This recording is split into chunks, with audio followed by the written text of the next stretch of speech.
सियासतदान फिर इस्तेमाल हो रहे हैं। चंद रोज पहले मेरी ओपोजिशन की एक अहम रहनुमा से बात हुई।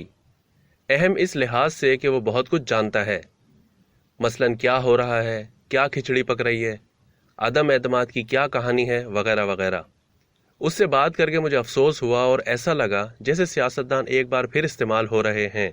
कोई शक नहीं कि वजीर आजम इमरान खान पॉलिटिकल इंजीनियरिंग के नतीजे में इक्तदार में आए, लेकिन अब अपोजिशन इमरान खान को निकालना चाहती है, मगर अपने जोरे बाजू के बजाय सहारों के लिए तरस रही है। ये पाकिस्तान की सियासत का वो अलमिया है जिसे हम बुरा समझते हैं, जिससे हम जान छुड़ाना चाहते हैं, जिसके खिलाफ हम सियासतदानों की बड़ी बड़ी तकरीरें सुनते हैं, लेकिन जब अमल का वक्त आता है तो सब पॉलिटिकल इंजीनियरिंग का सहारा लेने लगते हैं और यूं हम ना खुद सुधरते हैं और ना सिस्टम को सुधरने का मौका देते हैं। इमरान खान अगर गलत तरीके से इक्तदार में आए तो उन्हें निकालने का तरीका गलत नहीं होना चाहिए। अगर ओपोजिशन के पास गिनती पूरी नहीं तो वजीर आजम के खिलाफ अदम एतमाद की तहरीक कौमी असम्बली में लाने का ऐलान क्यों किया? मुझे बताया गया कि पाकिस्तान पीपल्स पार्टी और पीडीएम को जो उम्मीदें वाबस्ता हैं, उसके लिए आज भी उनका भरोसा अपने जोरे बाजू पर नहीं। शहबाज शरीफ, मौलाना फजलुर रहमान और आसिफ अली जरदारी उन चंद लोगों में शामिल है जिनको खेल की जुजियात के बारे में आगाही है, लेकिन वो उस मुमकिना ग्रेटर गेम के बारे में लाइल्म है जो हमारे साथ हमारे ही मुल्क में खेली जाती है। कुछ लोगों का ख्याल है कि इस ग्रेटर गेम के लिए ओपोजिशन इस्तेमाल हो रही है और हो सकता है पाकिस्तान पीपल्स पार्टी और पीडीएम को वो हासिल ना हो जिसकी वो तवक्को लगाए बैठे हैं।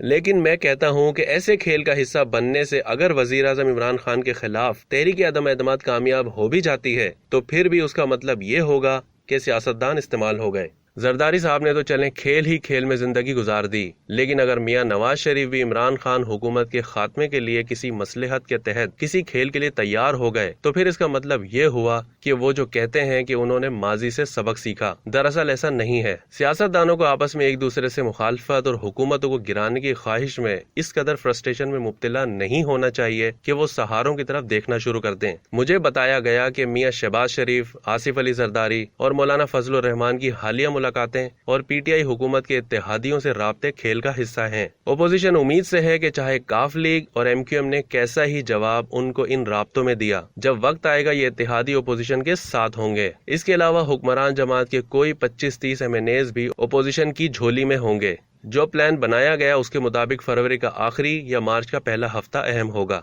मुझे ये भी बताया गया कि जो कुछ हो रहा है और जो असल खेल है उसके बारे में ओपोजिशन के चंद ही लोगों को इल्म है। कई अहम ओपोजिशन रहनुमाओं को भी मालूम नहीं कि क्या खेल खेला जा रहा है और ये कि किस चीज ने एक शहबाज शरीफ, आसिफ अली जरदारी और मौलाना फजलुर रहमान को बहुत फाल कर दिया। कुछ ही रोज में सबकी आपस में और हुकूमती इत्तेहादियों से भी मीटिंग्स हो गईं। अब देखना यह है कि नतीजा ओपोजिशन की उम्मीदों के मुताबिक निकलता है या वो बुरे तरीके से इस्तेमाल हो जाएगी और बाद में हाथ मलती रह जाएगी। नतीजा उनके हक में आने पर भी, जैसा कि मैं पहले कह चुका, फिर भी यही सियासतदान इस्तेमाल होंगे। इसलिए बेहतर है अगर अपने जोरे बाजू पर इमरान खान हुकूमत को नहीं निकाल सकते तो फिर अगले साल तक इंतजार करें। इसी में सियासत की इज्जत है और ऐसे ही बेहतर रिवायात कायम हो सकती हैं।